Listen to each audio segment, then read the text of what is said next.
Live from the Talking Joe studios, it's Talking Joe.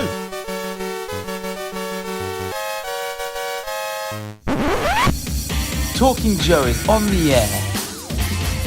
Hey, ho! It's me, Mark. That was meant to be the Lumineers. I don't know if you got that one. It's me, Mark, head of guest relations for the Talking Joe Comics Podcast Casino. If you're new to the show, you can find out all of the details over at the website, which is talkingjoe.co.uk. Today we will be looking at G.I. Joe, a Real American Hero, issue 292, which was released 11th of May 2022. It's the second part of the arc where Roadblock smokes a bunch of dope before cooking up some choice beef. That's right, it's high stakes.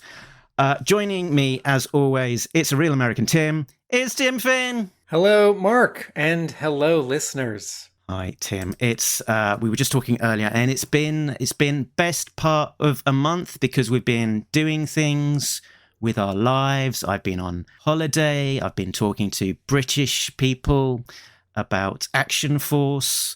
You've been having free comic book days, all sorts, and we're back to talk Joe once more. How was Free Comic Book Day, by the way, this year?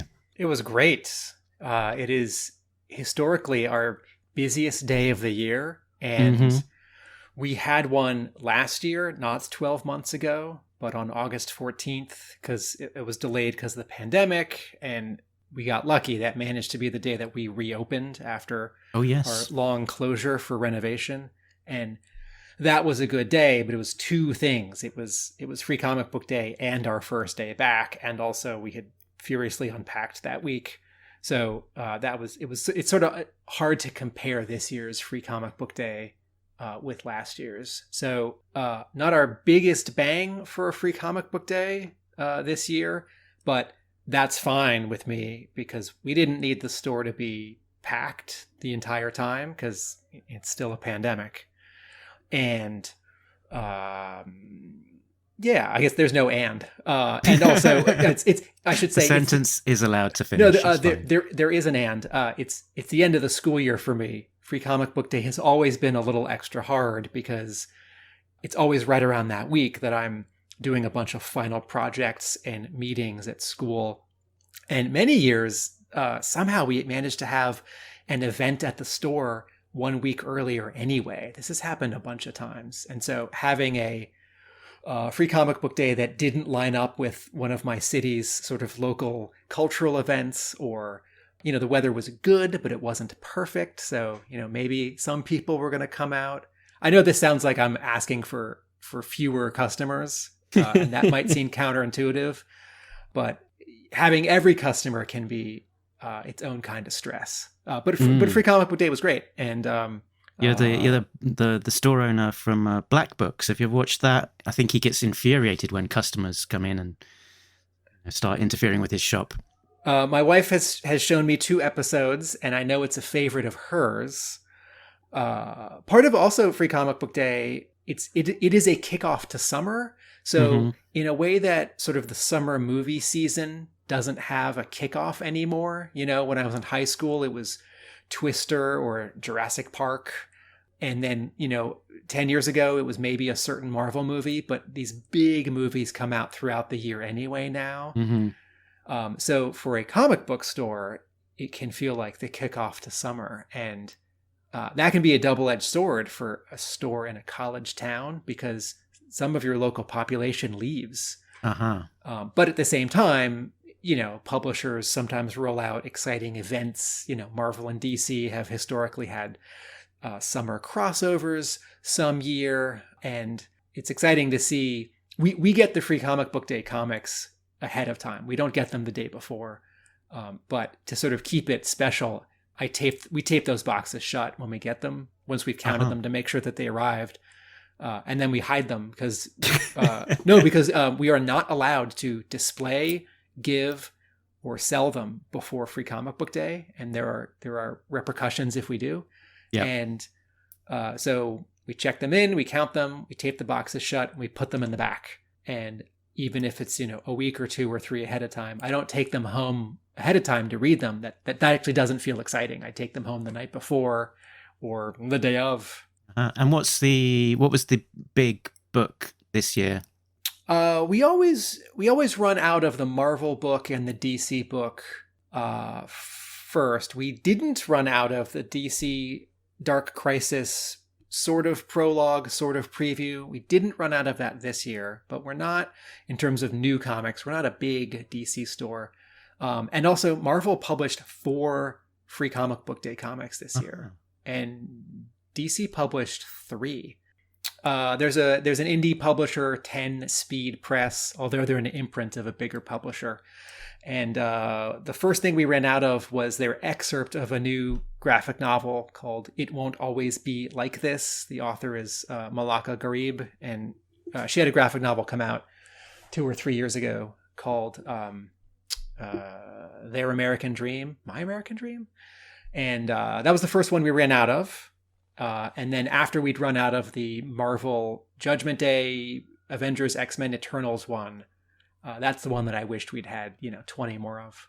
Uh-huh.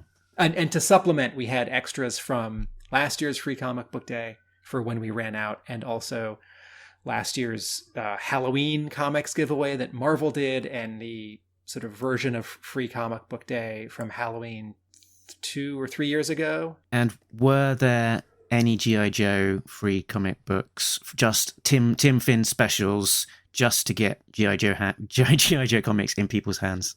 No, but the free books were right next to the new and very recent issues rack, and I made sure to rearrange those so that the last 3 issues of G.I. Joe plus the Yojo and Cobra specials and the 40th anniversary Silent Interlude special were all...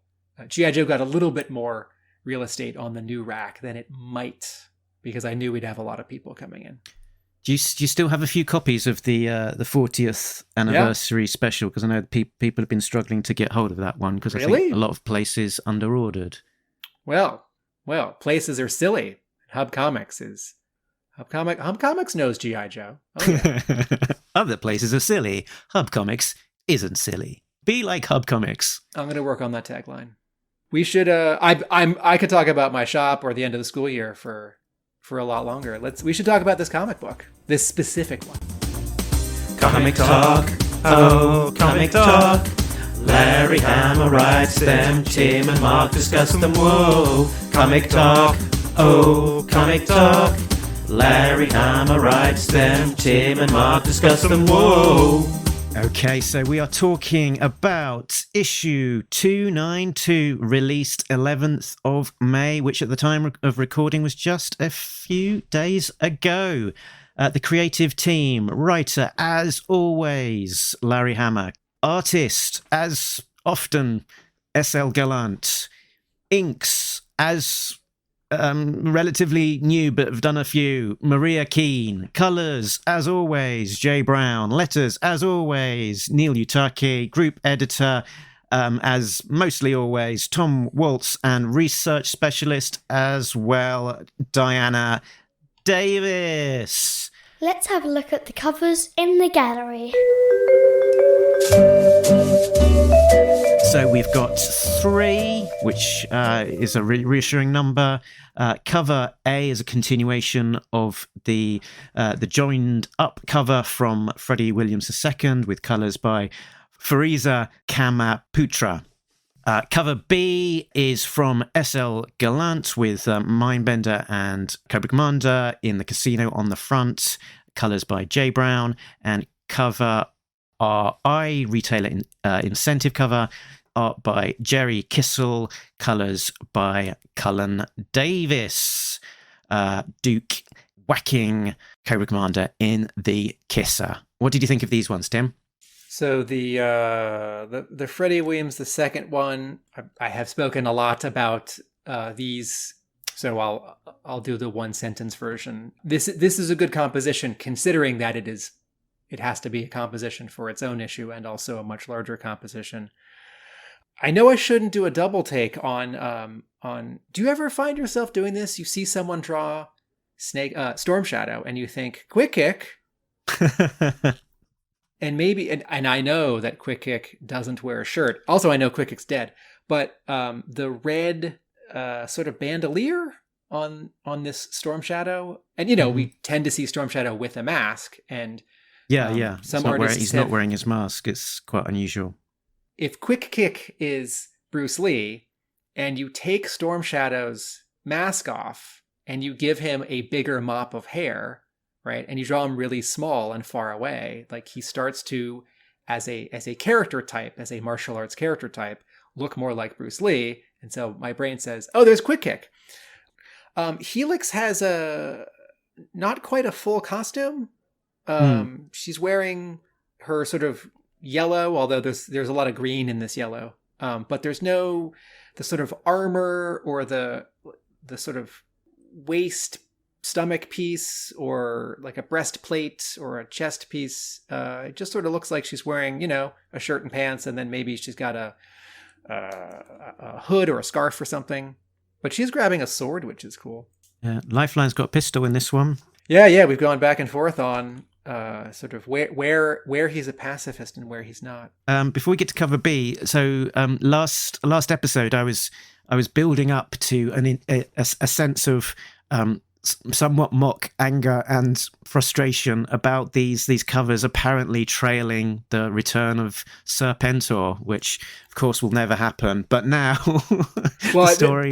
But that's this is a discussion for either the next episode, because Serpentor's not on this cover, or when we talk about the interior of this issue. But I know where you're going. Yes. Okay. We'll maybe get that. We'll get to it next cover. But my sense of frustration that the cover is completely divorced from the interior is, I think, I'm going to have to eat my hat on that one. So we shall see. Okay. Cover B from Mr. Gallant. Cover B we talked about a few months ago when it was the next month image, and we weren't sure if it was going to be that cover or not, and it ended up being 2 issues hence, and we weren't sure if that was a scheduling snafu or a change. I really like this cover, and at my store I have cover B in front of cover A because, sorry, I don't think cover A sells this comic well because most of these characters are not in the issue. But cover B very much represents what this issue is about, and is also funny, and is also highly unusual for not only an issue of G.I. Joe, but comic books in general, right? You tend not to have, like, remember all those issues of X-Men?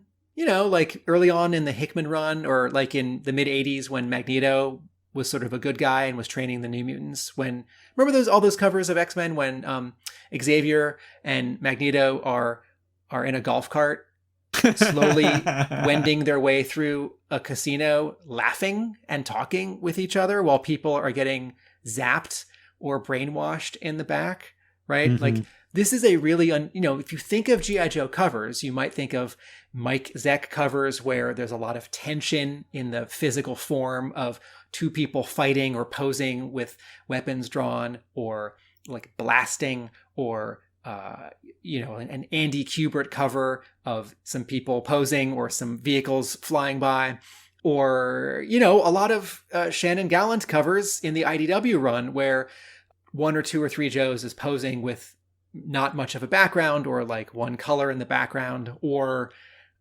what's the cover? It's sort of a red background. We're inside a helicopter. Who's been shot? Roadblock's been shot, and they're 4 Joes trying to help him. Lady J's been shot. Lady J's been shot, I think. Okay. Yeah, I think. Roadblock's like over the top.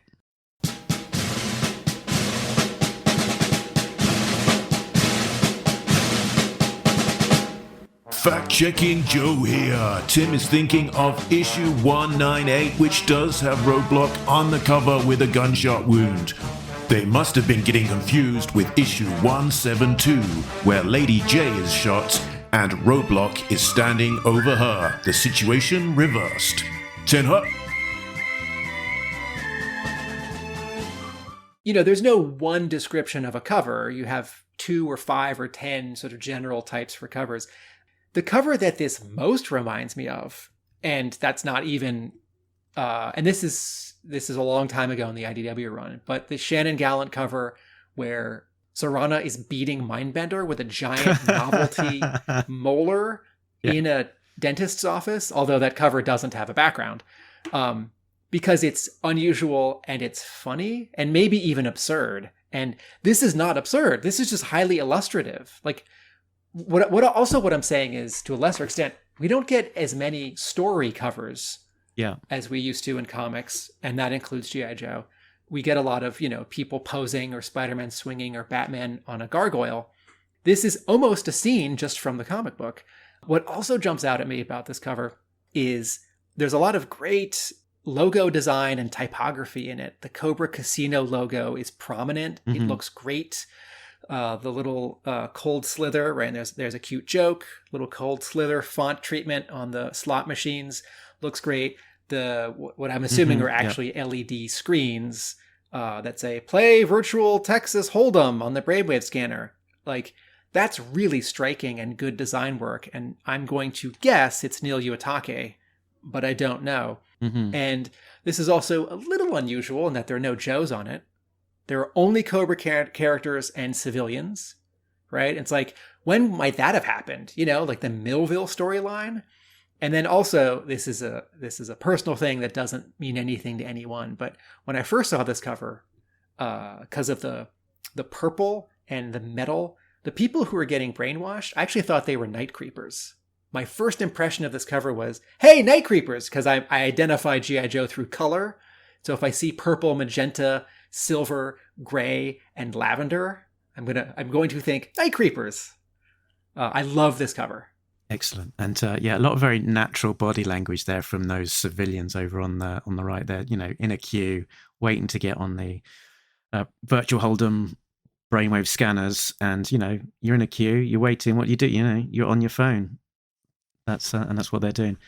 Great cover. And to your sort of point that you made earlier about kind of the cover A's being somewhat sort of generic looking in the last few issues, that really struck me as I was doing some prep for this episode, and I was kind of wanting to reference back to some earlier issues, and I was flicking back through the issues in my long box, and just looking at the covers, I had no idea what was happening in any given issue. I actually had a better clue as to what the contents of the issue were by looking at the artist's name in very small fonts. It's like, oh yeah, Billy Penn issue. Okay, that's the one where they were last on they were on Cobra Island and doing that mission and etc. So yeah, I unfortunately generally get the cover A on my standing order from my comic book shop, and unfortunately that tends to be the slightly more generic pin-up rather than the story-centric one. But Cover RI, retailer incentive, is drawn by, as you said, Gary Cassell, or is it Jerry Cassell? I think I said. Did I say Jerry Cassell? No, I'm asking because I don't know, but it's Gerrry. Excuse me, Gerry Kissell. This artist has done some work for IDW before. Code Word Geronimo, A-Team, which was that tie into that movie, and does some book covers for the Shake Davis series of prose novels published by Warriors Publishing Group. So we haven't seen this artist on G.I. Joe before, and this is notable to me for two reasons. It's a little cartoony. It doesn't scream, animation style like Sunbow, but it is drawn more in that direction and less in a more in an animated style and less in a American adventure comic book style. And particularly the four characters who are visible are so associated with the Sunbow series, and the covers of the Saturday Morning Adventures comic has been so much about the characters that from the cartoon, Duke, Flint, Destro, Baroness, etc., that for a second I thought that this was the wrong comic, that this was actually, in my pile at the store, that this was actually Saturday Morning Adventures 3's retailer incentive cover, because that came out the same day this week. The other thing that jumps out at me about this cover is that it is very much divided in half. that compositionally, Duke punching Cobra Commander is the bottom 45% of the cover. And then I don't know what vehicle this is, so in quotes I'm going to say Firebat or Skyhawk. Yeah, there was a little bit of a discussion on that on the Facebook forum, and Magnus pointed towards a Dragonhawk. So in the toy line, a Dragonhawk VTOL was a Sigma 6 vehicle, and the Dragonhawk XH1 was a chopper, so somewhere in the middle of the two. Okay. So the top 55% of this cover is Scarlet kicking Baroness, and a little out of focus or knocked back because the outlines are not black but gray is the background, and you realize we're on the deck of the flag. And then two other things jump out at me about this cover, sort of on looking at it a little bit longer. One, I'm pretty sure that this vehicle, not the flag, maybe the flag, I'm pretty sure that this vehicle is a 3D model because its shadows and its perspective are so precise, and the Gatling guns on the front, like that shading looks like, Google SketchUp, not the way that someone would draw. And then I realized that Scarlet is in front of the logo in a way that almost never happens with G.I. Joe comics at IDW, and did happen more often at Marvel. IDW, whether by choice or by accident, appears to have been very hesitant these last 12 years in putting things much in front of the logos. And maybe it doesn't matter because it's the retailer incentive cover. There aren't very many of them.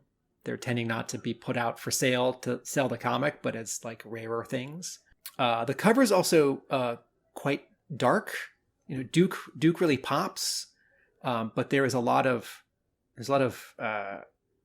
K, a lot of black ink printed into the background and this vehicle. And then I wonder who's piloting the vehicle.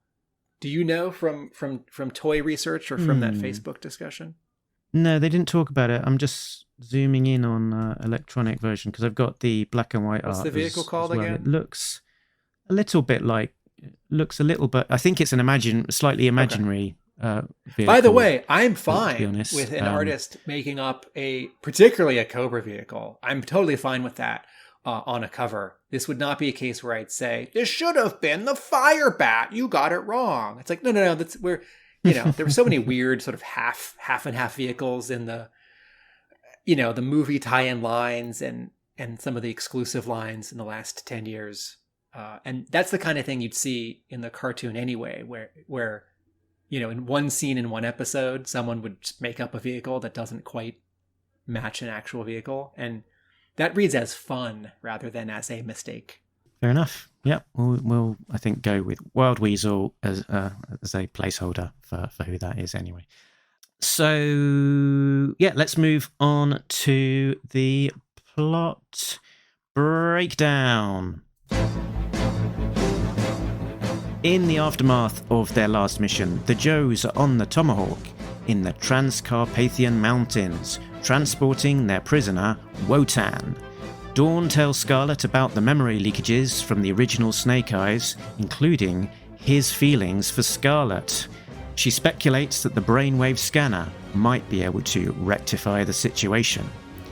Wotan interrupts, revealing he has 2 kilos of Semtex plastic explosives implanted in his back, which would be activated by a false tooth.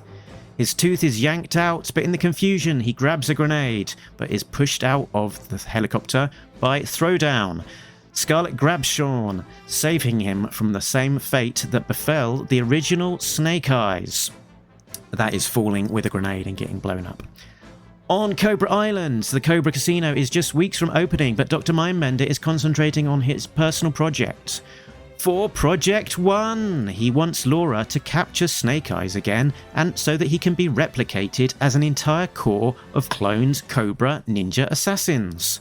For Project 2, his glowing green DNA gestation tank is to be used to create a new and improved Serpentor. Mindbender has concluded that the original Serpentor had the wrong combination of ancient tactical geniuses. He has already travelled to the Gobi Desert to find the remains of Genghis Khan and will combine his DNA with that of Sun Tzu, Shaka Zulu, and Marshal Zukov to create the new and improved Serpentor on steroids. Revanche sleeper agent Mei Ling is listening in and reporting back to Alpha 001, who decides to rethink strategy in light of plans for this new Serpentor.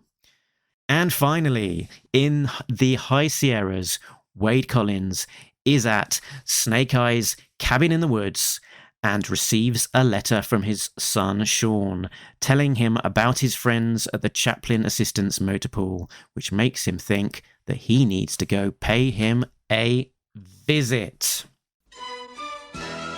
Now back to G.I. Joe. When I read this, it seemed very short and breezy, but when I came to write the plot breakdown, it seemed very long. What were your high-level thoughts on this one, Tim? One of these, not quite a transition issue, because there is an action scene at the beginning. What struck me about this issue was that it has many callbacks, and some comics series do a lot of that. You know, like every time the Joker shows up in a Batman comic, someone, sometimes the Joker, refers to like a crowbar or like missing a sidekick or like harming Batgirl. And G.I. Joe sometimes does that and a lot of times doesn't. But with Scarlet having Snake Eye's throwdown, fix his masks with a letter to someone who's not quite a Joe, but kind of a Joe. Mm-hmm. Also, that refers to a letter from Snake Eyes, both physically an object, a letter that Snake Eyes wrote, and also an issue. And all this talk about Serpentor. And even, hey, Laura, you have to get Snake Eyes again, right? Which was only 20 issues ago, which doesn't seem like a long time ago, but I guess at this point it was. And then the bit about... not repeating how Snake Eyes died, falling with a grenade. Yeah. And in the original issue that Snake Eyes did fall and die was also featured Serpentor's return as well. And then lastly, I wrote this sort of the largest in my notes. I feel like this is the first issue where Larry Hama knows the series is ending, in referencing the letter from Snake Eyes in issue 155. So I don't know the timeline of when this issue was written, or when IDW told Hama the news, or when Hama absorbed from the internet the rumor that the license wasn't continuing past December 22 at IDW. But and certainly Hama was going to bring something back for issue 300. But this now feels like lining things up because the series is ending. And how did the series end last time? With a letter from Snake Eyes. And so this has an additional resonance to it, which I like. Whereas when we talked about this an issue ago and maybe 2 issues ago, bringing back Serpentor, I wasn't convinced that was a good idea or an interesting idea. And, ideas aren't interesting or uninteresting. It's the execution, right? So it's like, no, make a new character or like clone someone else, right? It's like, but Mindbender has enough of an explanation that I feel like it's earned. That, okay, Hama's laid track for himself that this could be interesting and fun and worthy of what cynically you might call a retread, and not cynically you might call a variation on a theme. Yeah, and another callback, I guess, is Mindbender going and sort of collecting DNA, which we saw previously in issue 49. I initially felt, reading this on my first read through, I thought it feels definitely like a middle issue. It's much less of a one and done versus a lot of the issues that we have been seeing recently. And the phrase that came to mind, which is probably unfair, on a more detailed reading, but afraid was sort of slightly treading water, because some of the elements that we're seeing aren't necessarily completely new as well, in the way that the payoff at the very end of the last issue, where she's sort of telling Scarlet that she's got a problem, that kind of that doesn't get followed up directly. It's sort of a slight aside, almost sort of.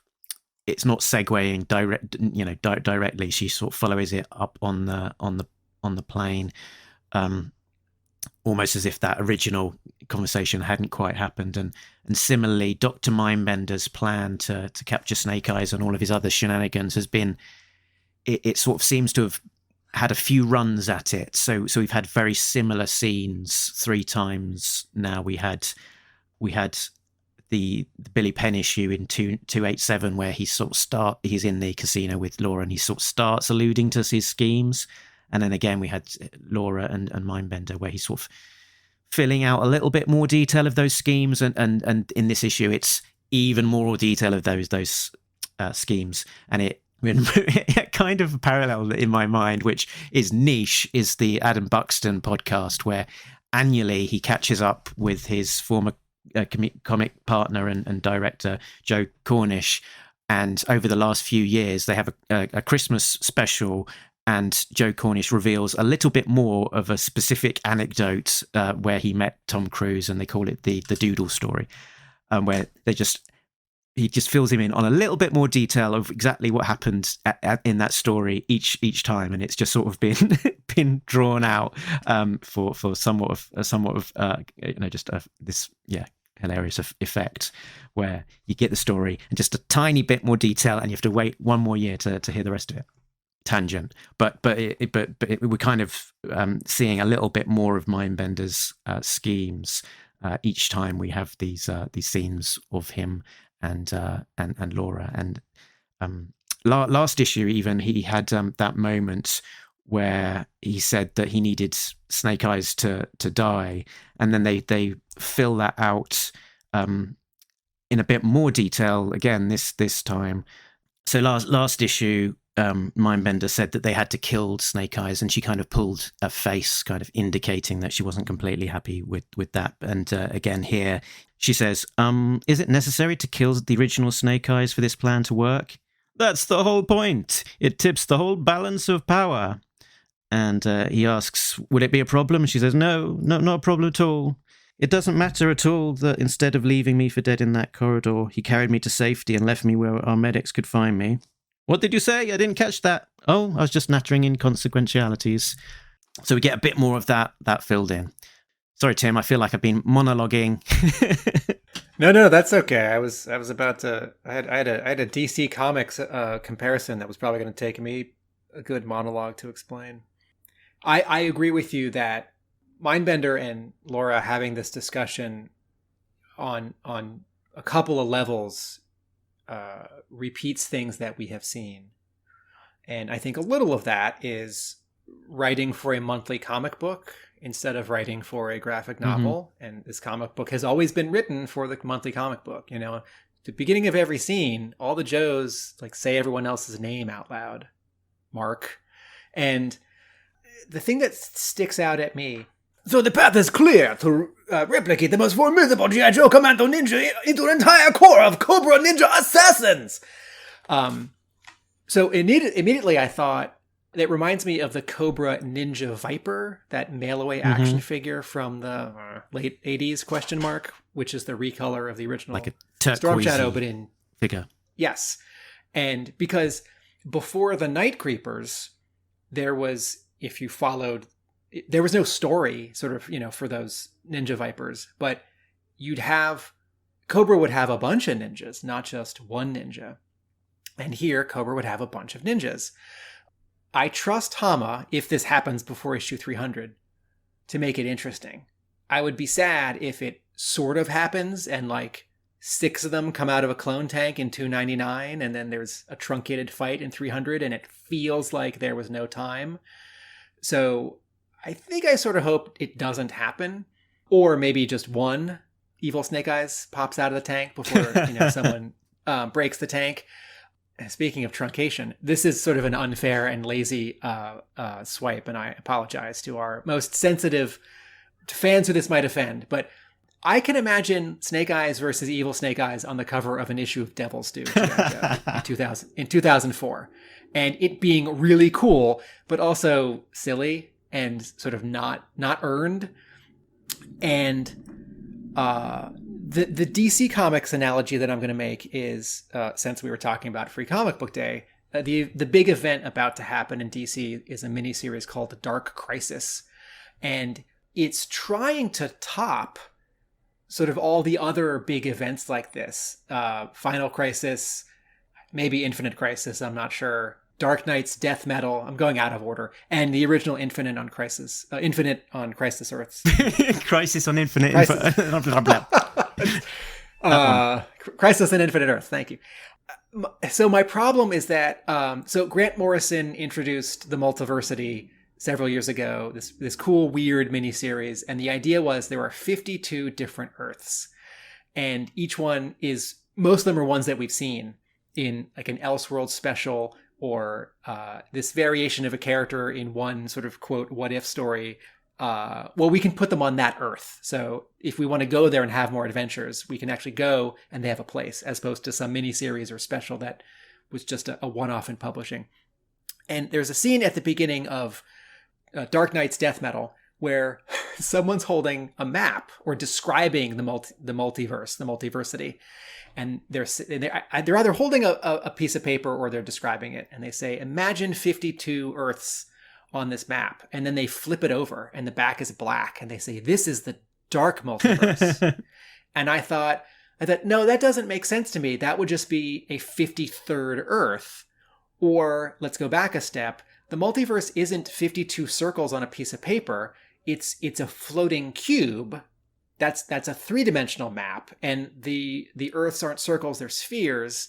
And they spread out from the middle, from Earth 0 or Prime or Earth E, whatever our Earth is, or whatever the main DC Earth is. Or you draw 52 circles on top of each other and they're all vibrating at a different frequency and they, take up the same position in space, but in different dimensions. Whatever it is, that sort of two-dimensional expansion of that concept, didn't follow the expansive logic of that concept for me. It's like, wait, are there 52 evil Earths now, or is there one? It just seems silly to me. And I'm coming back to G.I. Joe, I promise. So in Dark Crisis, I've read Justice League 75, where they die, which sets up the Free Comic Book Day comic, which sets up the Road to Dark Crisis, which sets up Dark Crisis #1. And in it, some villains are able to attack the heroes because, quote, the dark, which is, I think, some evil or a power from the beginning of time, or the original crisis is coming, or something.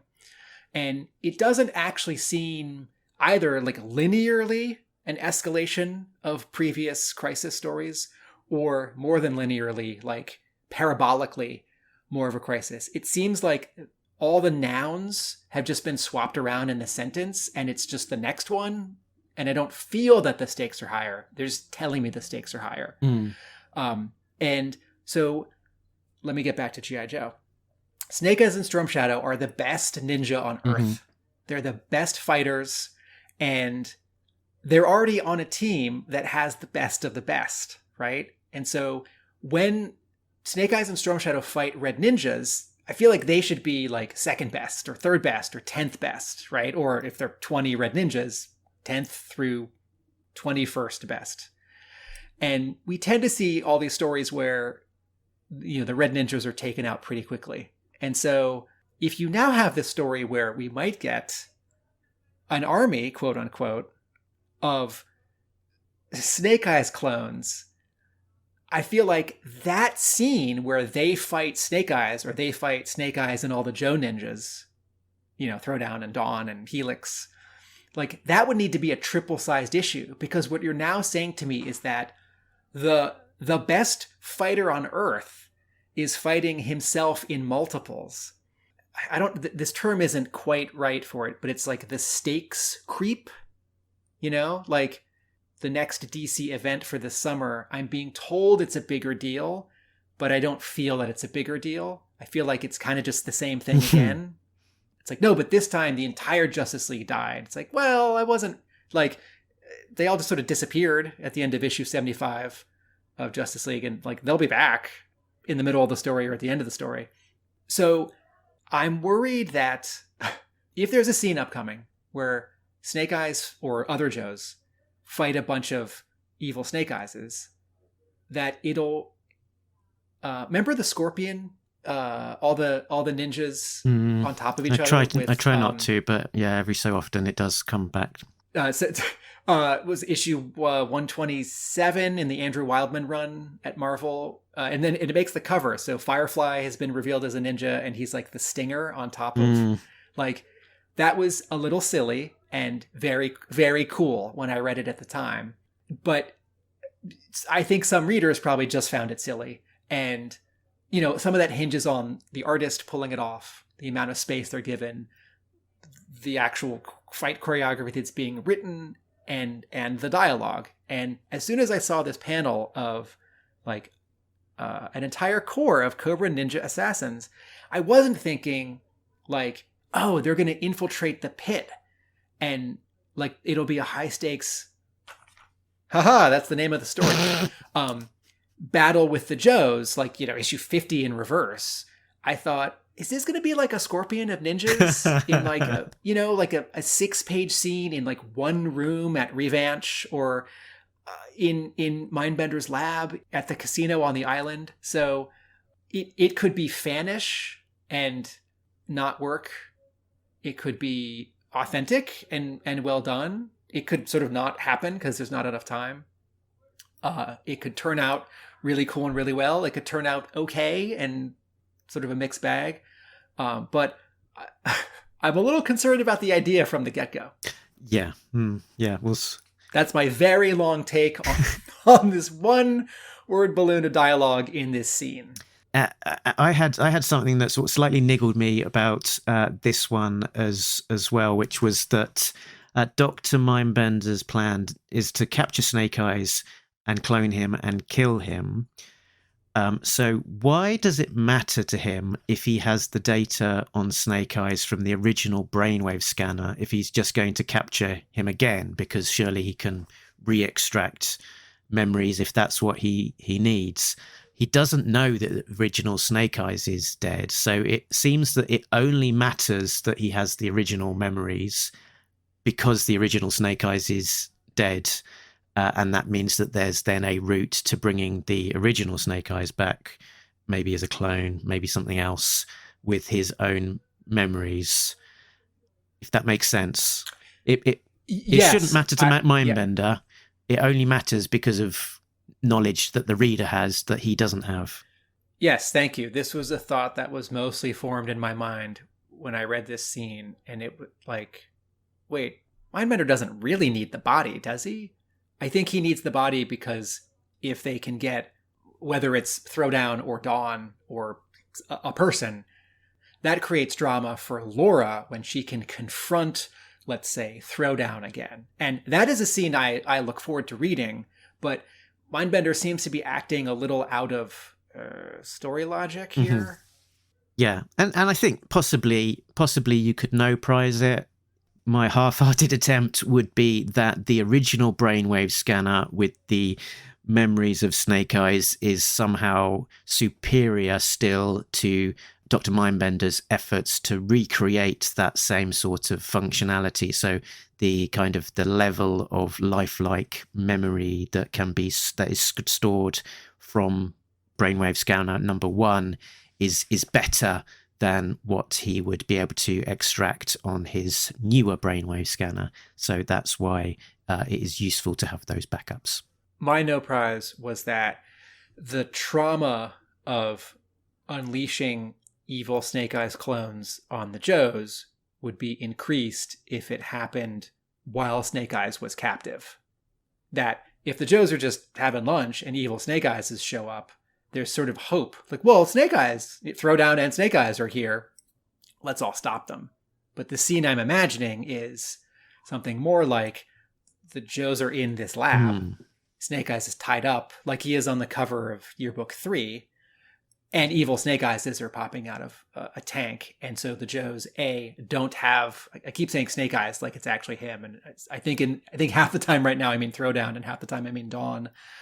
But they don't have the help of that character, and also it's upsetting to see their teammate in jail. Yeah. And I guess there's potential that they could create these clone Snake Eyes in advance, of having the original Snake Eyes captured or killed, that they don't have to necessarily be completely connected. He doesn't, because he's got the original memories, that he could potentially try and create clones in advance of getting him. Yeah.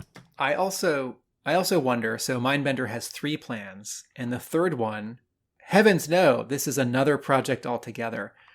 I am guessing that when Hama wrote this, Hama didn't know what it would be.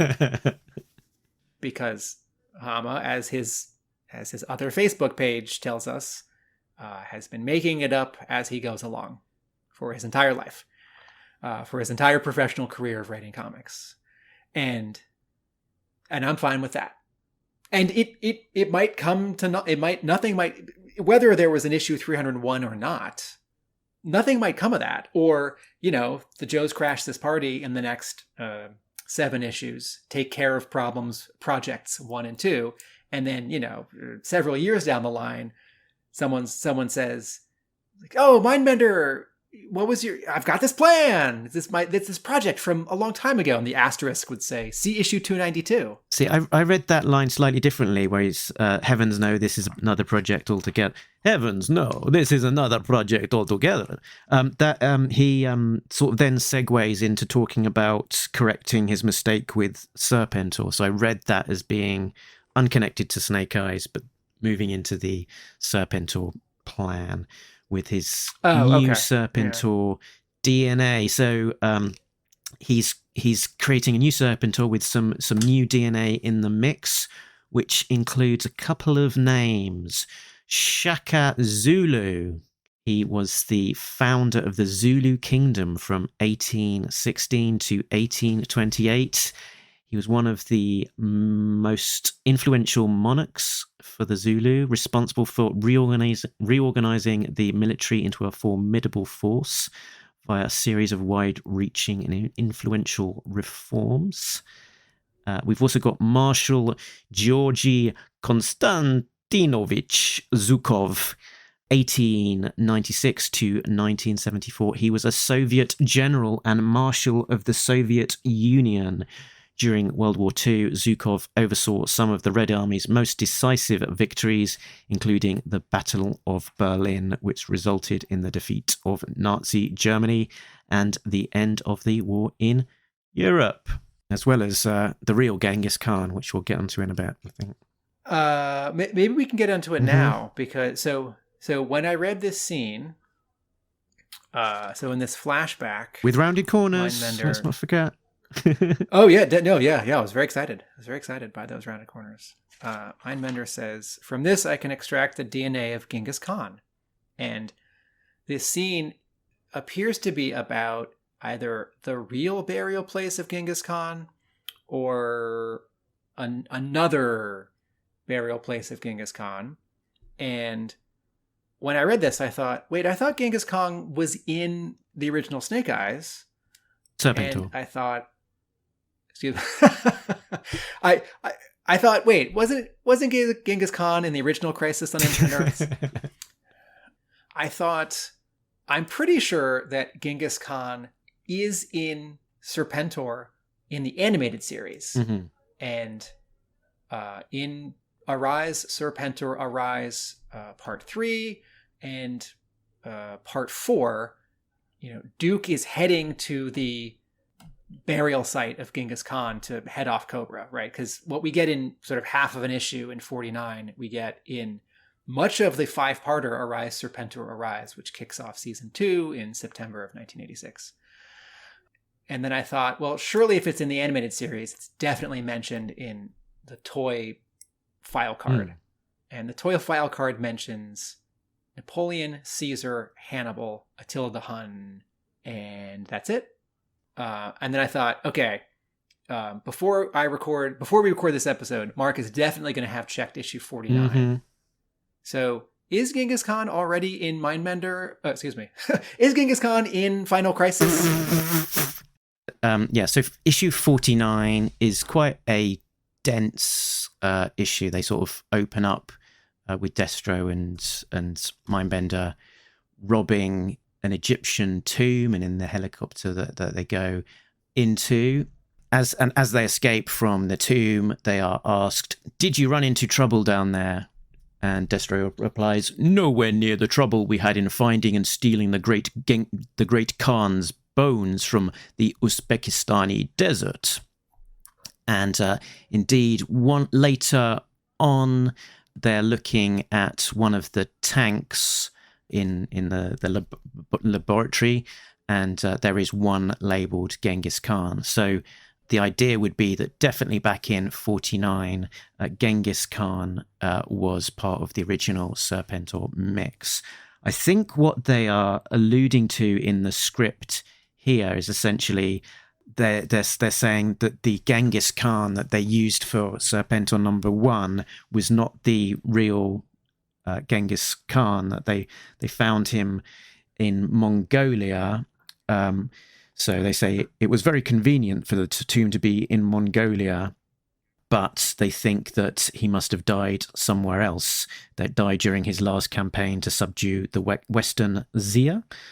And so they're sort of suggesting that actually it's the Gobi Desert is the genuine, real place of the actual Genghis Khan, and that they've only been able to actually find the location from the shifting sands that have uncovered the rubble.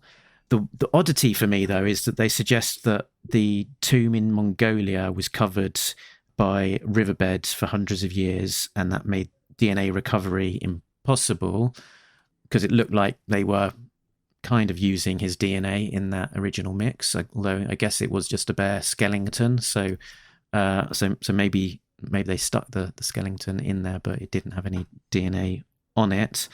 Was Jack Skellington in Crisis on Infinite Earths? Whereas this new Genghis Khan, it does look a little bit Skellington-fied, but they're able to find a hair which would contain the DNA for Genghis Khan. So, they say the dry desert air and the composition of the soil naturally mummified the remains so that they're able to extract DNA. So long story short, they thought they had Genghis Khan for Serpentor back in 49, but they were misinformed, and it's actually this new discovery that they've made that they're going to put into the brand new Serpentor on steroids mix. So I was thinking about this sort of historical revision in the story of G.I. Joe, and I wonder if somewhere along the way, Hama, who reads newspapers and books, saw that archaeologists or historians have adjusted since 1986 where they thought Genghis Khan's final remains laid.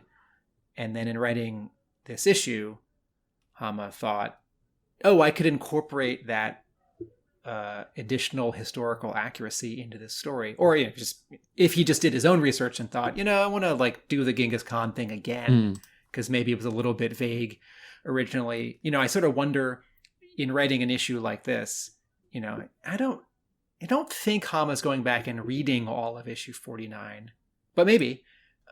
And I think he's relying on editorial and to some extent his own memory, and also if I get something slightly wrong, I can prize it away, because this all has to be flexible. This does feel like Hama the researcher, or Hama the well-read person who is including information because it adds authenticity. Like a couple issues ago when the Joes shoot that drone from the back of a vamp, and I thought, is this a made-up thing? It's no, that's not a made-up thing. Hama is paying attention to the news and military changes in the last couple years, and the story called for a drone, and it's fun to have the vamp, so the vamp launches a drone, because that's kind of the vehicle that would do it nowadays, or one of them.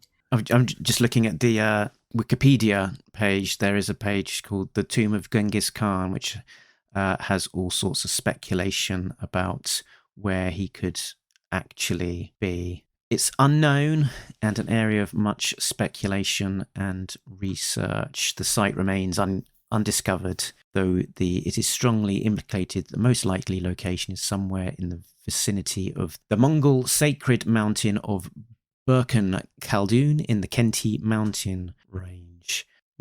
But according to the tradition of the Yuan dynasty, the part of the Mongol Empire that ruled over China, all of the great Khans of Mongols are buried in the area around Genghis Khan's tomb.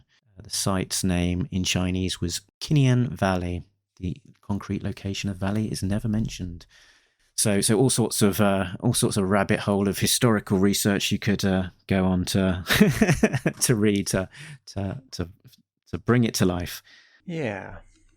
There we go. So that is what's happening over on Cobra Island. Should we shift scene to a helicopter somewhere near Transcarpathia?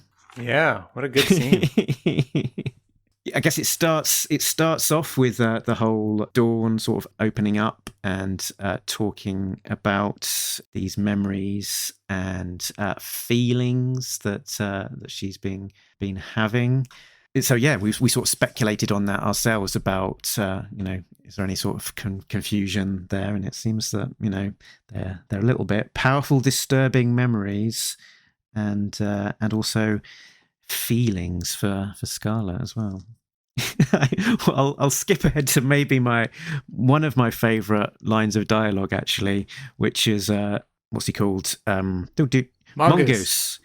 Mongoose says, "I'm not privy to most of what has been discussed here, but this is making me feel awkward as hell." Yeah, that was one of that tied for favorite line. I was heartened that we've come back emotionally to this subplot that Dawn is having a hard time, that she's talking about it in front of other people, and now she's talking about it in front of Throwdown. Mm-hmm.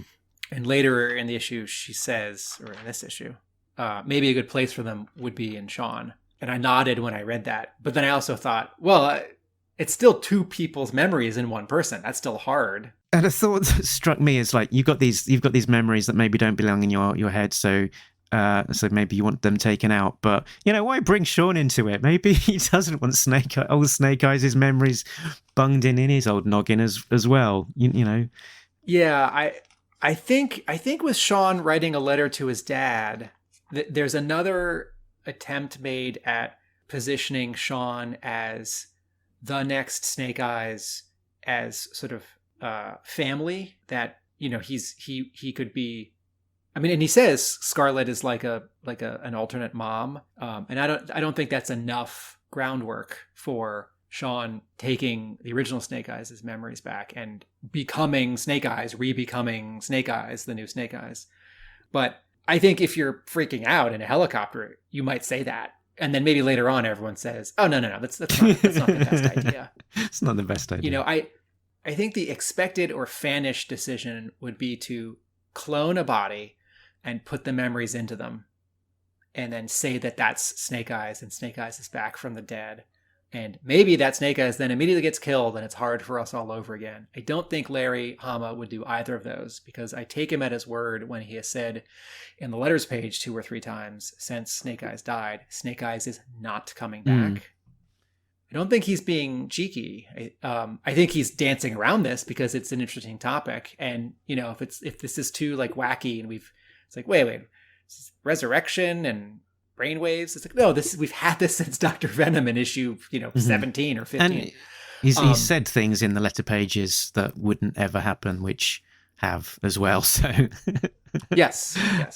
What I think was more likely to happen is by issue 300, the memories get taken out of Dawn and put into a computer, and the computer's turned off or somehow released, and Granny Demon says something meaningful, and they're sitting at a photo or a shrine, and they talk about sort of finally laying to rest Snake Eyes, that he's at peace because he's not, quote, haunting Dawn. this is a thought that sort of just occurs to me as well, that we've got this end of the era at 300, at the end of the IDW era with issue 300. But then there's always potential for whoever picks up the license to want to keep on going with this same continuity, and not have new continuity, but not have the baggage of everything IDW along with it. So trying to take the best of both worlds, and they could well want to have the original Snake Eyes. So there might be something in there in terms of that we end up with a Snake Eyes, or the mechanism to have a Snake Eyes to be created as part of this end of 300. Or maybe it's Sean, it's Throwdown. At the end of issue 300, we know it's Sean, it's Throwdown, but he's got Snake Eyes' memories, and then starting in a new issue number 1, no one ever calls him Sean or Throwdown again. So you and I know that it still fits, but new people wouldn't be thrown off. Exactly. Any number of permutations of that same thing. One of my overall thoughts about reading the IDW comics is, how is Hama a different writer in the 2000 teens and 2020s than he was in the 80s and 90s? And our co-host, Jay Cordray, for our Devil's Due episodes, has commented a few times, and I've commented a few times, that when a few Joes have cried in the Devil's Due comics, we don't think that it is in character. And I don't remember how many times someone cried in the Marvel run, but I noticed that in this issue, Dawn's tearing up when she talks about how confusing it is to have these memories in her head. And then Scarlet says, I'm sorry, I'm finding this pretty upsetting as well. And I'm trying to remember, is anyone... Wade Collins is tearing up when he's reading the letter at the end. Yeah, third to last panel. And I think back to... what was the issue? Was it 2 months before Snake Hunt? It was the wordless issue that was the memorial of all the fallen characters.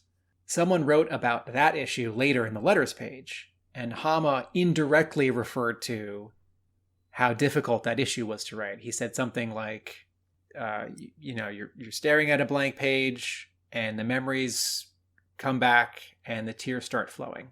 And I think in a good way, this issue authentically deals with some emotions without sidestepping them in the favor of, more whiz-bang action figures, vehicles, action, and plot. And I find that really gratifying. And I have found in the latter half of my life, when I'm at like a wedding, it's not just funerals. When I'm at a wedding, is that my second cousin's daughter's bat mitzvah a couple years ago? And we weren't very close, but it was a beautiful affair, and I'm not religious, but some family was there, and I thought it was very moving, and I teared up, even though I'm not sort of sad for her that she's becoming, a grown-up. And so I like the incidences in this issue of characters tearing up and Scarlet saying, I'm sorry, I'm finding this pretty upsetting as well. Mm-hmm.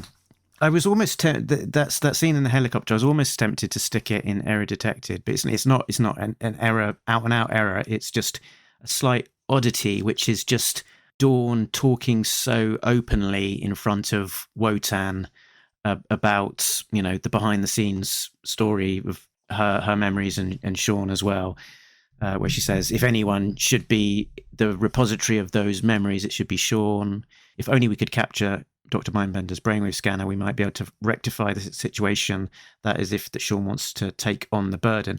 That's all, Snake Eyes' identity is meant to be hush-hush, top secret. They've gone to elaborate plans to kind of make sure that Cobra doesn't know that Snake Eyes is dead and that Sean is the new Snake Eyes.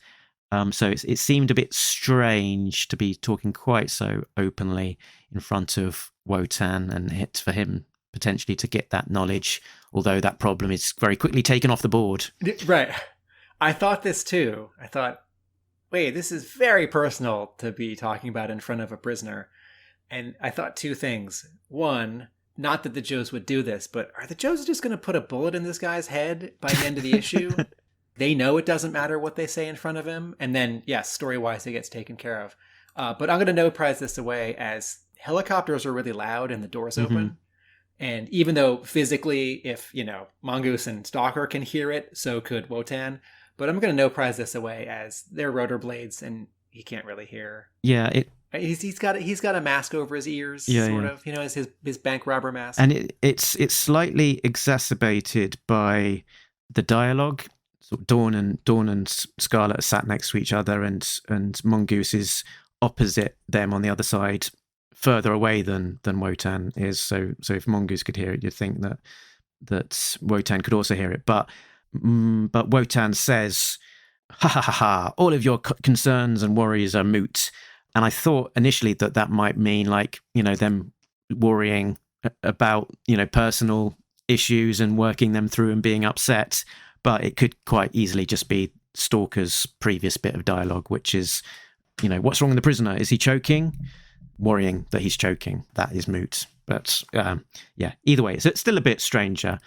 But Wotan, I think, must be the most completely inept suicide bomber that I've ever encountered in the pages of a comic book. He seems to have it all in the palm of his hand. Literally, he's got a grenade literally in the palm of his hand, and he just throws it away. I think he is thrown away. He is thrown away. He's just got a little bit overexcited and starts telling everyone his plans that he could destroy them all rather than just destroying them all. This was a funny parallel because he's being so expositional, and Mindbender before and after this scene is being so expositional. Well, Laura, let me tell you about all of my plans. He was like, look, I've got Semtex in my back, and look, I've got a tooth with a detonator. Of course, they grab it open. But I love that. They sort of redeem it because I love the sequence where then Mongoose just grabs him. Stalker, pull that tooth. Which one? And this is my favourite line of dialogue. Take them all out. Hold him steady. And then that's that delicious moment. He's bit down on his actually before that, Stalker just yanking out the teeth. Nope, not the right one. Keep at it. Keep at it.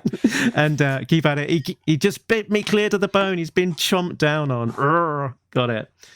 I sort of imagined Hama smiling to himself with that Stalker line about, take them all out. Not that one. Because it's mean, it's painful, it's funny. This is a bad guy. This is a comic that sort of straddles the PG-13 line, and we want to see bad guys punished. And Hama might be making it up as he goes along, but I imagine when he introduced this subplot, he thought at the beginning, like, Wotan's either going to survive this story or he's not. Like that even if he didn't make the decision, he thought about the possibility. So you want to shift to the High Sierras? Yeah. And Fort Wadsworth? Yeah, do you want to take I mean, we discussed it a little bit already, but so yes, obvious parallels to 155 and this little picture of Sean in the chaplain's motor pool and the bond that he's having with his comrades there. I don't know if I've got masses to add, but I'll ask a question which maybe you can try and address in your additional thoughts, which was, what's the element, do you think, that makes Wade decide that he needs to go and see Sean? What are the crisis on Infinite Sean's? Infinite Timbers. Is it Timber 3 or 4? I mean, artificially, I think it's the imminent 300. But in story, Wade has always come back around. I don't know. This might sort of seem rote by this point, but maybe Hama doesn't know, and it could go in one of several directions. There's going to be some action thing, like Wade shows up, talks to his son, and then there's an exciting fight. And, Wade's been a fighter. And so we see, this, I know the ages don't quite make sense, but we see these sort of two generations of characters fighting some bad guys. Here's my story logic for it. Dawn is having a crisis. And even if Sean, his letter seems fine, and he's not having a crisis. But he's having a crisis because he's injured. Which Snake Eyes is Snake Eyes. So I take this as his dad reads this letter and interprets it as this letter is a little bit of a cry for help, even because the letter says everything's fine. Yeah. He's further than that. He says, so you see, everything turned out for the best. Yeah. I mean, he was terribly injured in space. I think this is not a story reason. This is an exterior reason. This is a Larry Hama writing reason. I think Hama might have realized that Sean needs some attention because just when he was about to become more of a character, Dawn showed up. And, it's like, how many Robins are there? How many Batgirls are there? It's like, well, for these 5 years, this is Robin and this is Batgirl, and this other former Batgirl is going to have a different name. But now we're going to do a team-up book, and it's called Batgirls. And it's these two Batgirls, and also the former Batgirl is the coach, right? It's like on the radio.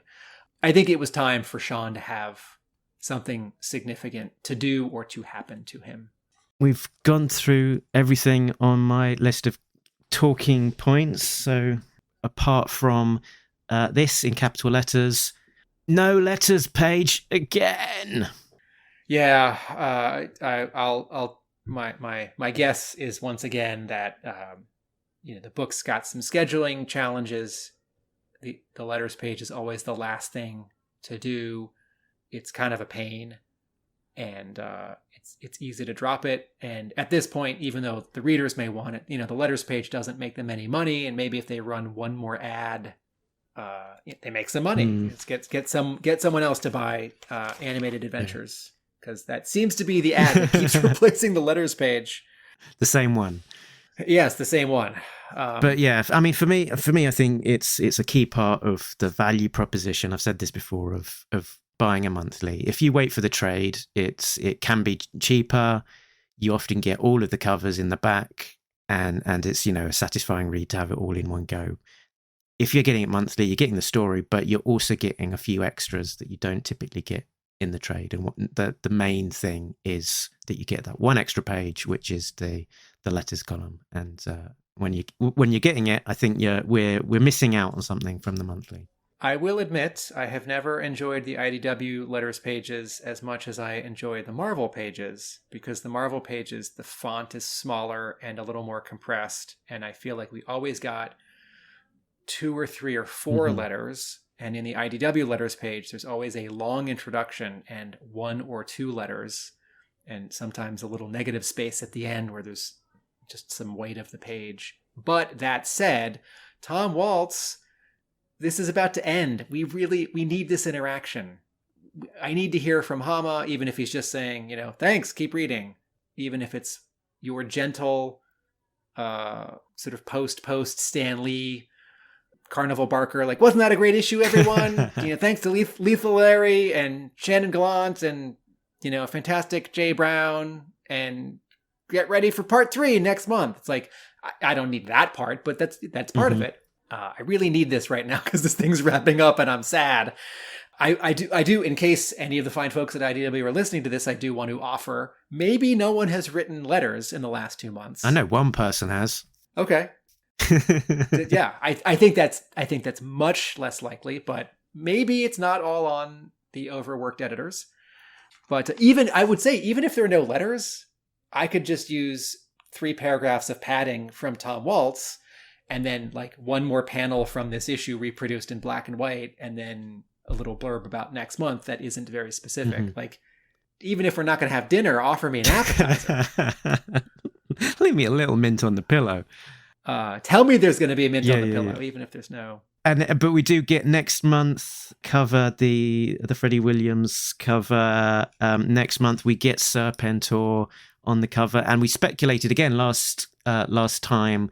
Why do we think that Freddie Williams's 5-part cover got bumped? Because this was originally solicited, and I think it's now much clearer that this is this cover is kind of a reveal of the return of Serpentor, and now it's not just this crazy not just a fancy, nice looking joined up set of covers. It's actually having a link into what's happening in the story in some way now.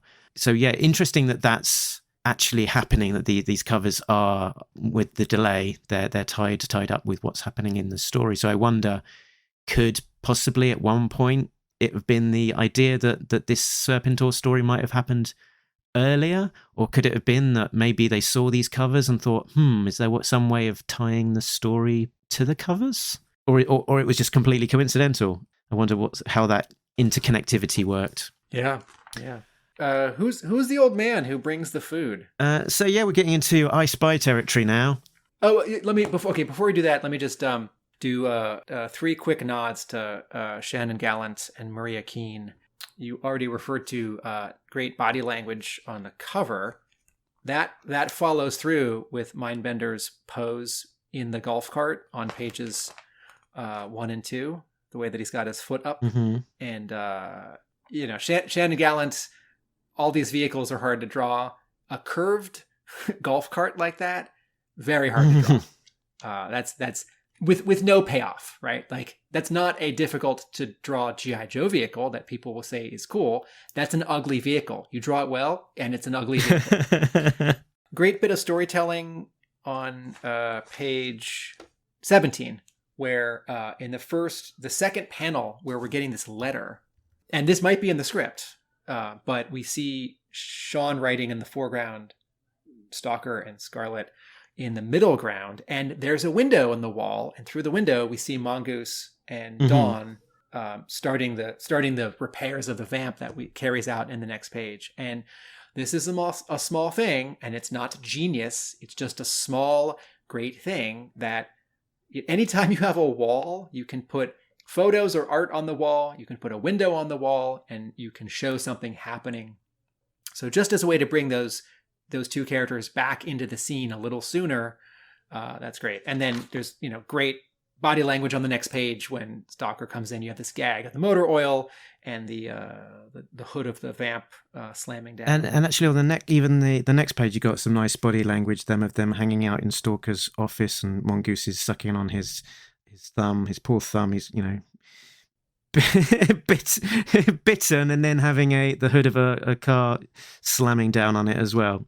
But in that panel where they're all hanging out in the office, Sean is reserved. His body language is the most reserved. Yeah. Sorry, and on that same panel there, not only do we have the cover, the wall covered up, using up that space with a couple of pictures of Biden and Harris, Vice President and the President. President and the Vice President and the President. We've also got a bonsai tree in there as well, which possibly is a little nod to Diana Davis's day job, and was well of those little the Easter eggs, the covering up the wall with some interesting things, the body language. We're also looking at this panel through a window, which is I think a nice touch, because if you're in a small space, just the layout of where you put the camera, so you can see all of these people in one frame without it looking busy or unnatural or whatever. If you have got a window on the wall and you're back from the window, it's a way of seeing in almost from an outsider's perspective, and being able to see, I guess, almost the four walls of the space of the people not being crammed in. And it is the window that I mentioned from 2 pages ago. Yeah, it's sort of an anti-Edward Hopper painting, because everyone's looking at everyone else, but someone's looking out a window. I wanted to nod to a small art thing that I wish had a little more oomph in those 3 sequential panels, with the gag of the motor oil and the hood slamming down. Stalker's mustache is sort of drawn and sort of not, and I think this is one of those issues where in inking, there are thin lines and medium lines and thick lines, and when you're far away from a character, you might drop out some detail. And to me, we're not far enough away from Stalker that we drop out the detail of his mustache. I really need to see his mustache, and it's sort of visible, but it also sort of just becomes part of his upper lip. Tiny nitpick. Yeah. Mongoose's mustache also drops out a little bit in those panels too. Yeah. And then Wotan's moustache grows in this issue. Last issue, it seemed to be a bit of a toothbrush Hitler-esque, thin moustache, and this issue it's much wider. I wonder if someone said, "Hey, that looks a little too much like Hitler. Let's make that a little bigger." Possibly, could be. And then here's a Maria Keane thing that I like. In this panel, we've been talking about where we're looking in through the window. Above Dawn's head, and just to the right of her knee, and just to the left of Sean's elbow, there's some, it's not zipatone, because I think at this point it's digital. This is in Photoshop, but there's some zipatone. There's a mechanical tone where you can, back then it was a sticker, like an adhesive. If you've seen in comic books where there are dots in an even pattern or lines, sometimes they're diagonal lines, sometimes they're thin lines that get thicker. If you think back to the 20s in Marvel Transformers, I think Ian Akin and Brian Garvey added a metallic sheen to a lot of Autobots and Decepticons' legs and arms with this kind of thin to thick line zipatone. But just as a shadow, it's not quite a knockout, but as a shadow knockout, Maria Keane's applying some mechanical tone here, and it also shows up on page 1, 2, 3, on the 5. Interior of the page 5 helicopter. Yes, the interior of the helicopter above Dawn's head and around Sean's head, and everyone who draws comics, more mechanical tones, please. Always welcome. Very good. Yeah. It was on my list of I Spies as well. I spy with my little eye.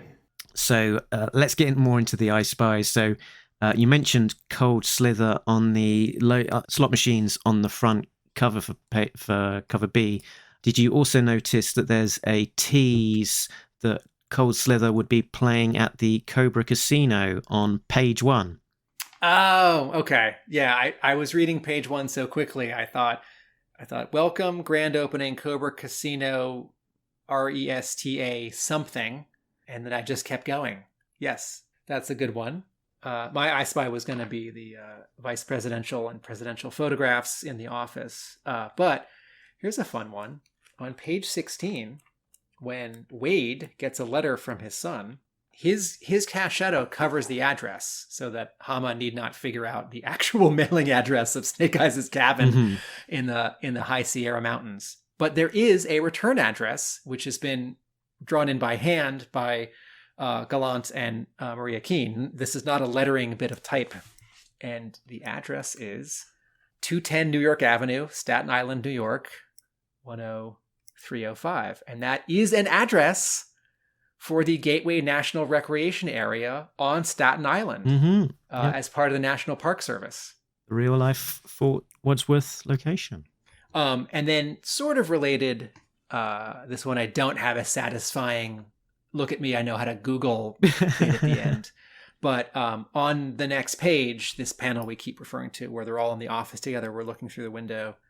There is a mug on the table. And oh no, sorry. Going back to Sean's holding a mug, but sorry, 2 pages earlier when he starts his letter, there's a mug on a table with a pair of scissors, 2 pencils, and a ruler in it, and it has what looks like a seal for Fort Wadsworth with 2, rifles in a circle.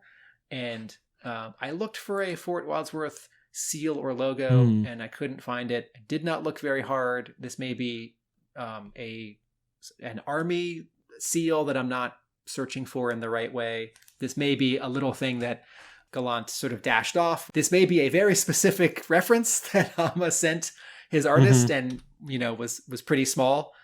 But I appreciated that. And I wonder if we'll, see it at a convention in a year for sale as a thing that someone made, if it is invented. It's a bit scant on the details. I don't think we see quite enough of it to get a satisfying recreation.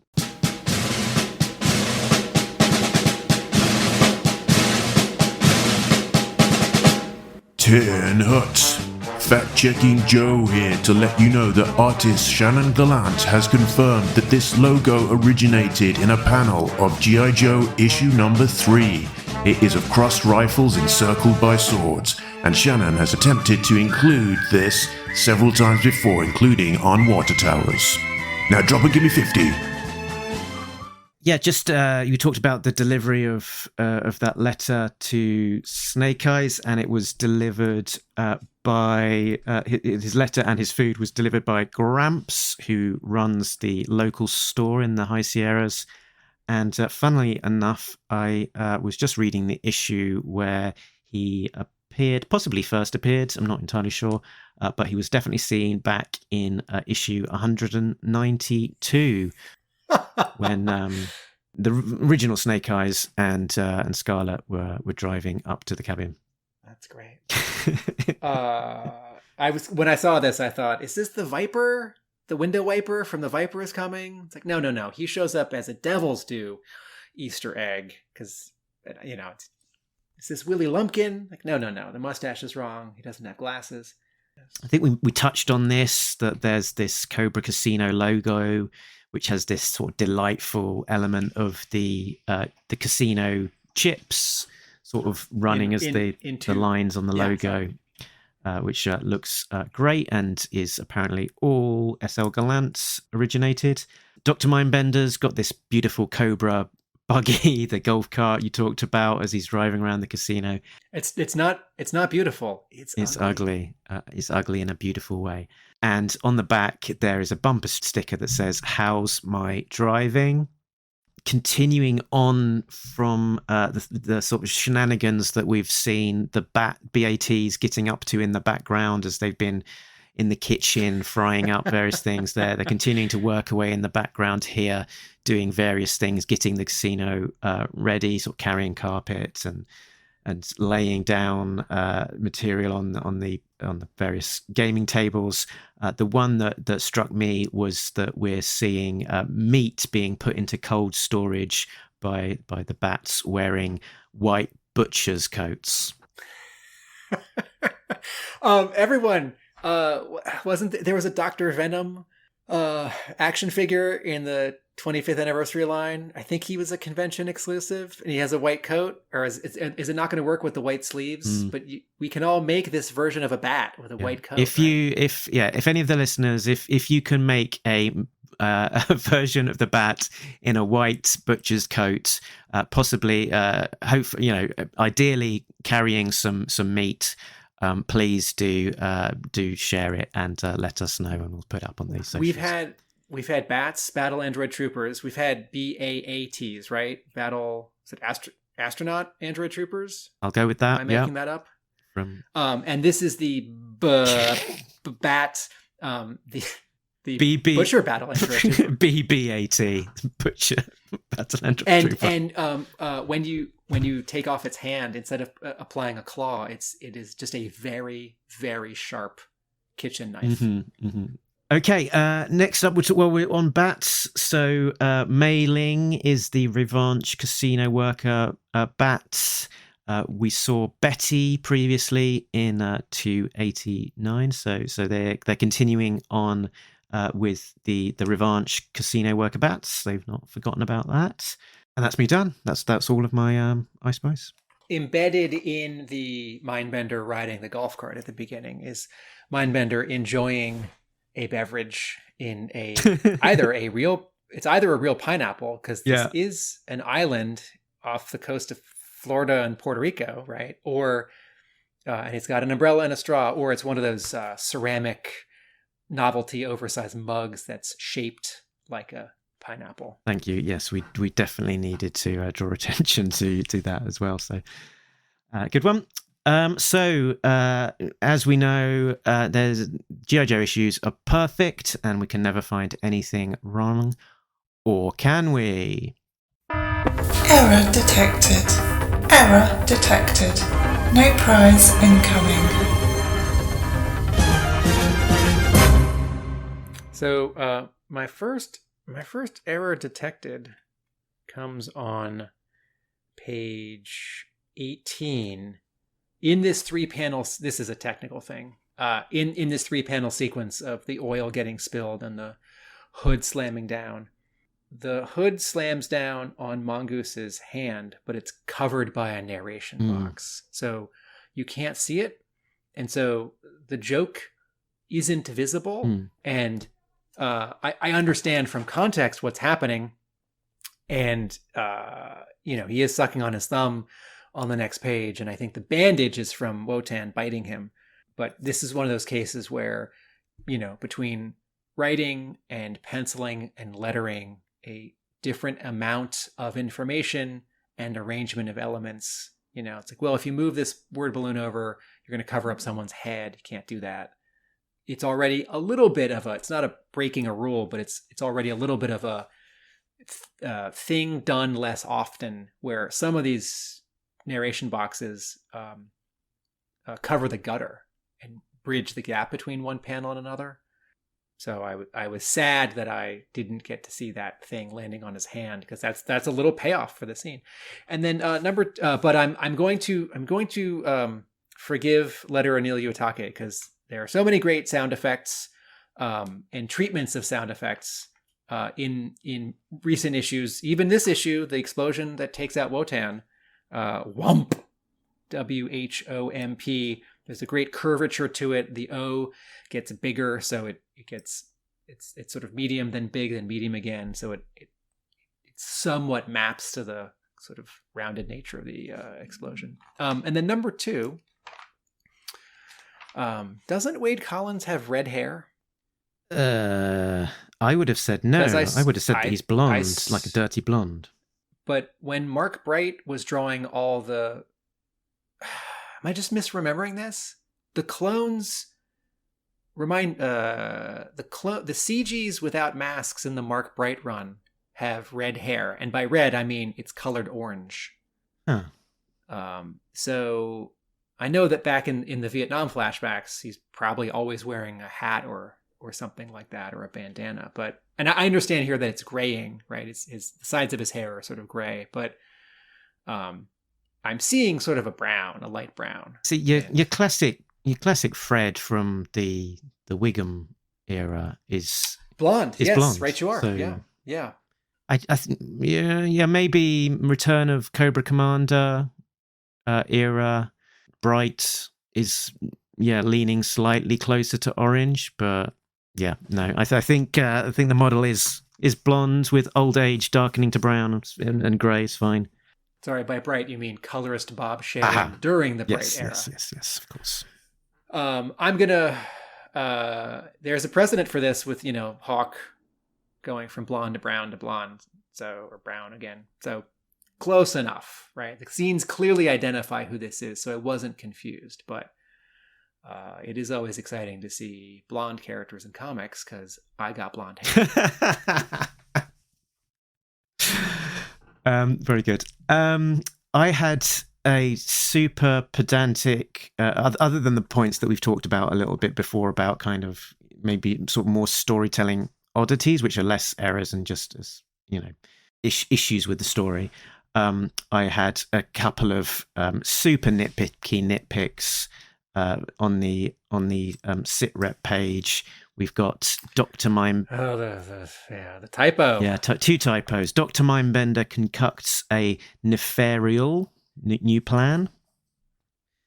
And once again, we have special thanks to Hasbro's Ed Lane, Taylor Rio, and Michael Kelly for their invaluable assistance. I feel like this is... I say this with sympathy. I feel like this is of a piece with no letters page. Of a piece. Get the issue out the door. Yeah. Okay. Right. Yeah. I feel bad even pointing it out, because it's these things are easy to happen in a rush. As a teacher who grades papers, I don't feel bad pointing it out. Because I remember when I was young, at a certain point in 2005 or 2015, I think my dad said to me, and then a couple years later, my mother-in-law said to me the same thing, referring to WashingtonPost.com and NewYorkTimes.com, like a couple of typos, sort of recently, not like huge errors, like a name is confusing because it's spelled wrong, but but spelling errors. And the implication was this used to sort of never happen. Mm-hmm. Yeah. And my dad always said, when I turned in a paper, and he sometimes read them first, he said to me, the goal is no typos. Not you're allowed 1 or 2, no typos. And it might make me seem like a jerk to my students. And they don't follow this rule, but that's my goal. Yeah. But if IDW editorial is listening, I know it's not a choice we get to vote on, but if this is a thing about there's only 24 hours in the day, I would take a bunch of typos if we could, in the sit rep, if we could get a letters page. Yeah, for sure. And not that someone would tell me that the trade-off was successful, but if someone did, I would then not mention it in the podcast. I would not say, there were 6 typos in the sit rep. I would just say, what a great letters page. And I think normally I don't pay a huge amount of time to a lot of the wording in the sit reps. I wouldn't necessarily have noticed that one if I wasn't specifically doing such a deep dive for the podcast. And the second one with the special thanks, I probably wouldn't have noticed that had you not pointed out the same mistake last episode. But there you go. Part of why I read that special thanks line is that, once or twice in very small text on a thing, I have gotten a special thanks. Not in this G.I. Joe comic, but in other things. And I don't read every name in movie credits, but I stay for the credits. Mm-hmm. And I'm always sort of curious in the different licensed comics, like who are the people at Nickelodeon getting thanked in IDW's Ninja Turtles comic? And it's probably the same people getting thanked in Transformers comics as in G.I. Joe comics, but maybe not. I find that a little interesting. So my eye does go down there. Uh-huh. It's not because I'm a jerk and I'm looking for typos. We were talking before the show about Doctor Strange and the Multiversity of Madness and the Infinite Crisis of Doctor Strange's. And on that, there was an awful lot of special thanks, which are back to creators who've done something in the storyline which has influenced the script or created a character which has been used in the film. It was a very long list, and for the brief duration it was on the screen, I wasn't able to fully digest all of the names. That's complete random aside, but it was fresh in my mind. I think I saw Brian Michael Bendis up there, but not too many others that stuck in my brain. Similarly, it went by too fast for me to catch many of them. As a fan, I like seeing those names. As a person who buys comics to support creators, I'm a little sad because those people are getting no money or very little money. Come on, Marvel Studios. cut some checks.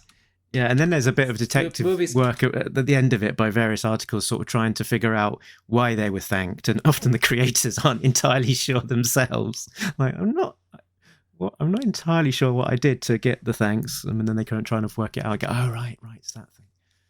Yeah, didn't the original Judge Dredd film have a very clear grid of characters and writer and artist? Oh, really? Creators? Okay, I didn't appreciate that. Yeah, I haven't seen the end of that movie in a long time, but I recall that there are 5 or 6, some of the judges and one of the villains. Mm-hmm, mm-hmm. Oh, that's good. I don't know if those people got any money. Maybe they just got sort of a more distinct credit, but hey, Marvel Studios, cut some checks. We normally have hammer time and colloquialisms, but I didn't have anything this week, unless you wanted to. I can imagine in the multiverse on Earth 16 of you and I doing this podcast, you would have called out the piezoelectric detonator that Wotan mentions. Oh. And in Googling piezo or piezoelectric, you would say like, oh, this is like electronics that work from pressure, which is sort of what he's explaining anyway, that when he bites down on his teeth, that the detonator goes off. So not a Hamaism specifically, but one of these techno Yeah. things that I can imagine as co-host of this show, you spending a moment on. And then we get to see it, actually, which is the payoff, right? That he refers to it. He's pointing to his mouth, opening his mouth. And then on the next page, there's a down shot of Mongoose Stalker having pulled out a tooth. And we get to see this whole molar with this little bit of electronic thing in the crown. Yes, that does sound like the kind of thing that I would talk about. Quote of the week, quote of the week, quote of the week, quote of the week, quote of the week, quote of the week, quote of the week. I referred to one of my favourite... Oh, actually, I referred to both of my favourite line of dialogues. Mongoose talking about feeling awkward, and then Stalker going and taking out all of the teeth. Was there anything else that struck you from the dialogue? Yeah. On the page where Wotan refers to the bomb, the detonator, and Mongoose says, "Stalker, pull that tooth!" There's all this yelling and rocking around in the back of the helicopter. And in the final panel, this is a slight up angle, right? The cameras, they're Lift Ticket and Wild Bill are seated. So the camera's at 3 feet, right? Looking it's up just a few degrees. And this is such a small moment, and it doesn't feel like a Larry Hama moment. I really like it. Wild Bill is turning his head back, and he's got his hand sort of to his ear receiver, and he's yelling, "What's going on back there?" It's too loud. You're rocking the boat. Yeah. Well, you kids be quiet at the back of the bus. I don't think Hama wrote it to be funny, but I found it funny because it's so realistic, and it's a funny beat to end on. So that was my favorite line. There was also some lovely Dr. Mindbender moments as always as well. There was let me see if I can spot it. He's talking about his schemes while he's sipping from a pineapple, and Laura's asking questions like those machines you have set up in your lab. He says, "Exactly, my little CG." It's just some lovely dialogue and little turns of phrase. I enjoyed Mindbender's costuming for the Tomb Raider sequence, the tomb raiding sequence, where he has a white button-up shirt tucked in with a light gray sports blazer, a belt, and light gray slacks. I don't know that we've seen Mindbender in civilian clothes before. And I can imagine either Hama pointed out that he should wear this, or Hama didn't refer to it, and Gallant thought, I don't think he'd be in costume here. Yeah, well, he's with the military from Chinese military, whatever, whichever military. And he's in a desert. He's in a desert, and he's in a desert, and he might want to wear linens. Okay, so I think for this issue, we are just left with some Yo Joage scoring. Yo, cola, not grape soda. It's Yo Joage time. Well, I'll go first. Why not? So on first reading, I felt like I was probably going to score it relatively low, sort of towards a 6 or something like that, because it felt like maybe the story didn't move quite far along as I'd like. But digging into it, I think I got more of an appreciation for it.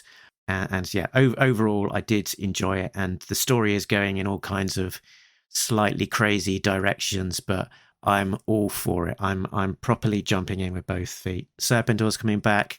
That's fine. Clone army of Snake Eyes maybe. Great. Let's go for it. See what happens. Anything else? Why not? Let's go wild and crazy as we sort of count down to 300.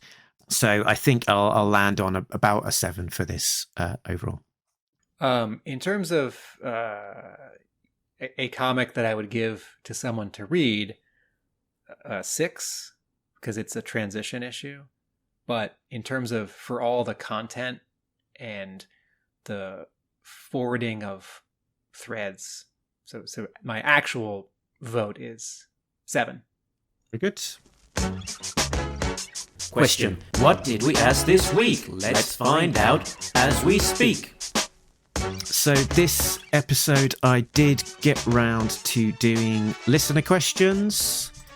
So my listener question was, and this was very forward thinking, this was prior to reading this issue, it looks like Mindbender might be up to shenanigans with his DNA regeneration tube and brainwave scanners. If he were to bring back a G.I. Joe character back to life, who would you like it to be and why? So Jay Cordray answered with, this is our Devil's Due co-host, Jay. There is only one acceptable answer. Snake Eyes, because it's Snake Eyes. Or maybe Quinn. Kenny Krager, Snake Eyes, no doubt. They will be bringing back the original for the end of the series. Peter Seddon, I don't know who this loser is, 100% on Snake Eyes, pretty sure that because he died off panel, we never saw a body.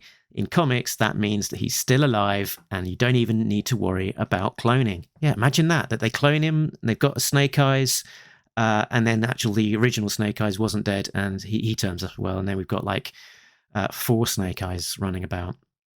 Adam Riches of comic and toy art fame says, sneak peek, 3rd time's the charm, and it'll be 4th time, including Devil's Due. See, because I've got my own theory that I've mentioned before on that I think it would actually work if he came back because he died off panel. If he dies off panel, it's not real, and he could just have pretended to die so that he could be a deep undercover agent living out his life in Dark Clonia with his true love. Gary Viola's gone niche. Captain Min and Tyrone, who died back in the old freighter. Chris McLeod, Full Force Chris, Diagnostic 80, Raptor. Again, one of the victims of the freighter. Stephen Miller, Breaker or Quick Kick or Trent. We had another vote for Breaker from Bleak5170, who's my favourite of the Bleaks. He said 100% Breaker. He was my second favourite Joe of all time. I loved how he and Clutch always appeared together, and you don't have too many friendships like that in the comic. Who else did we have? We had Ed Mundy. Billy is one of the few characters whose memories Mindbender has on file, and he was the first casualty of Revanche, so maybe fitting to bring him back as a Father's Day gift for the boss to finish off the Blue Ninjas. And we had Carol, aka Richard Straw, with Fred 7. The best Cobra commander, controversial. Issue 300 must end with the scanner being utterly destroyed and everyone's memory of it being wiped. It's the only way that it can end. Either that or the scanner will destroy the world. And so those were mostly via Facebook. Head on over to the Talking Joe Facebook group to join in the discussions when they happen. But we did also have a couple of voice notes using the new voice note facility. So if you do want to leave us a message, you can head on over to talkingjoe.co.uk. There is a link there at the bottom of the Contact Us section to the link for leaving a voice memo. And you could leave us one like Chris Hagen did. Now, he caveated that he left this message and said Sparks many times, but actually meant shooter. So when he says Sparks, as he does many times, then just imagine that he is actually saying shooter.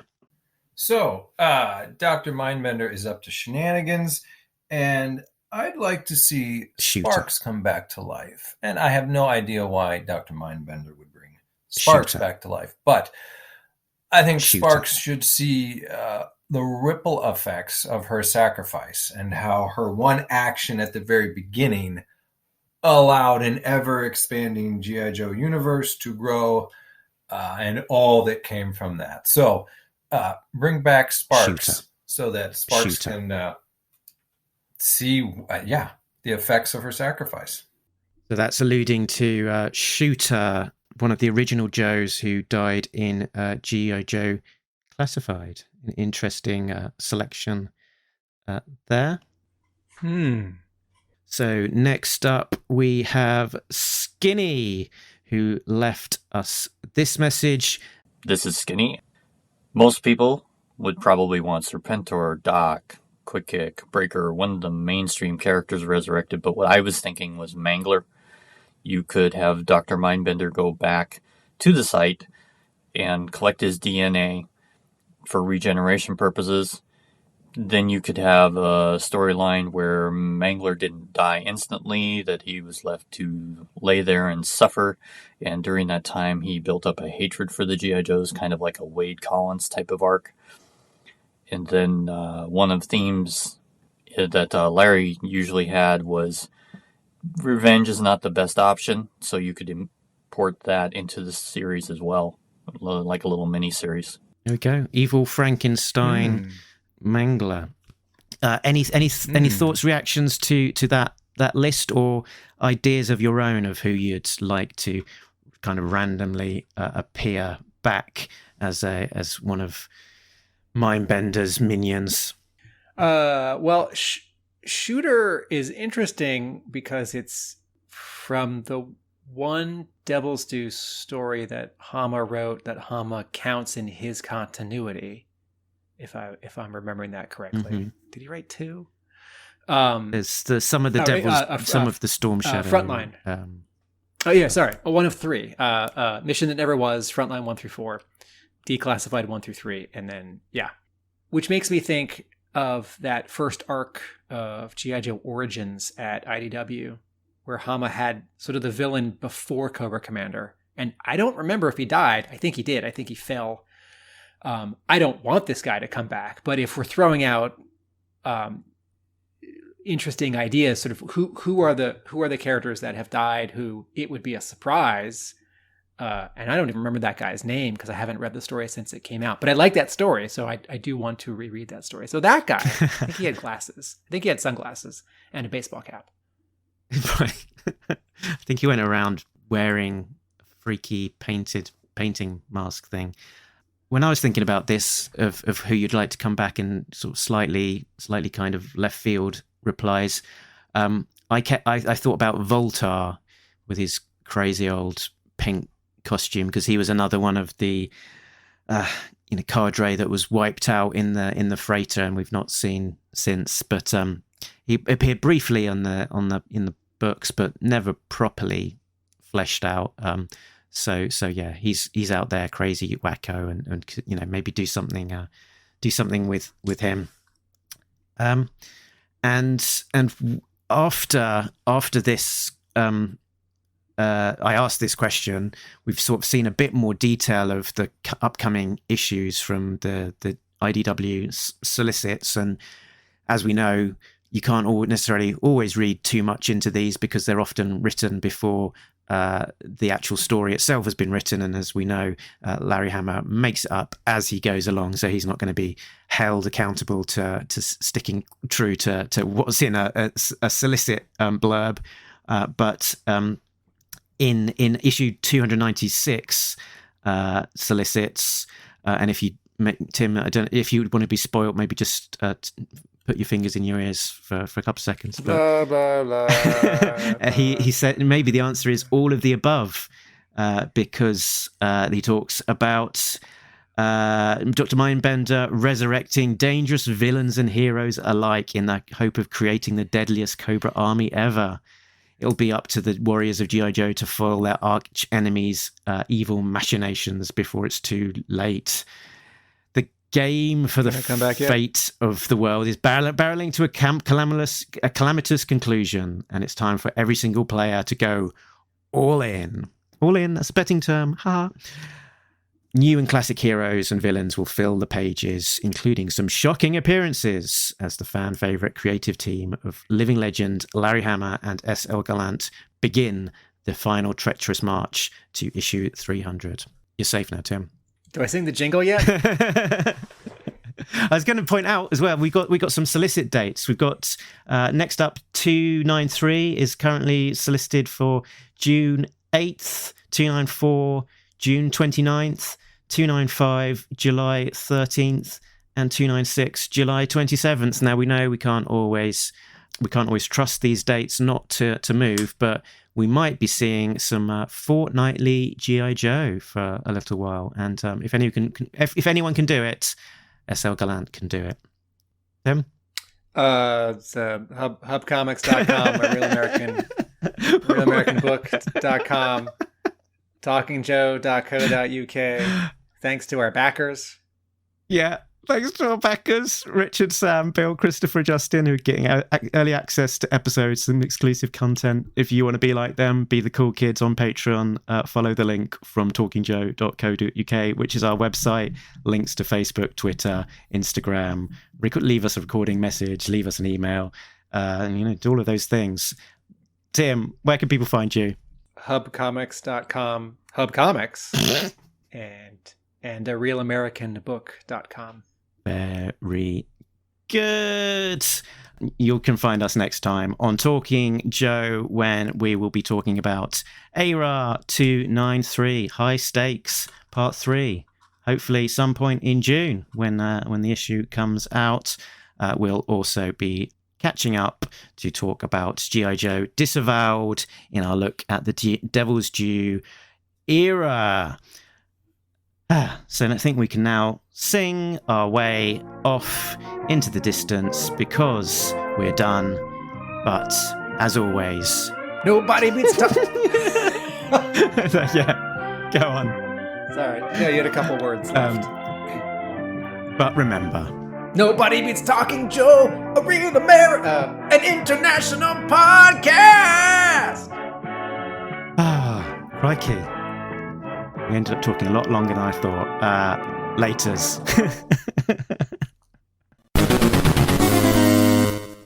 You've got places to be, things to do, people to see, life to lead.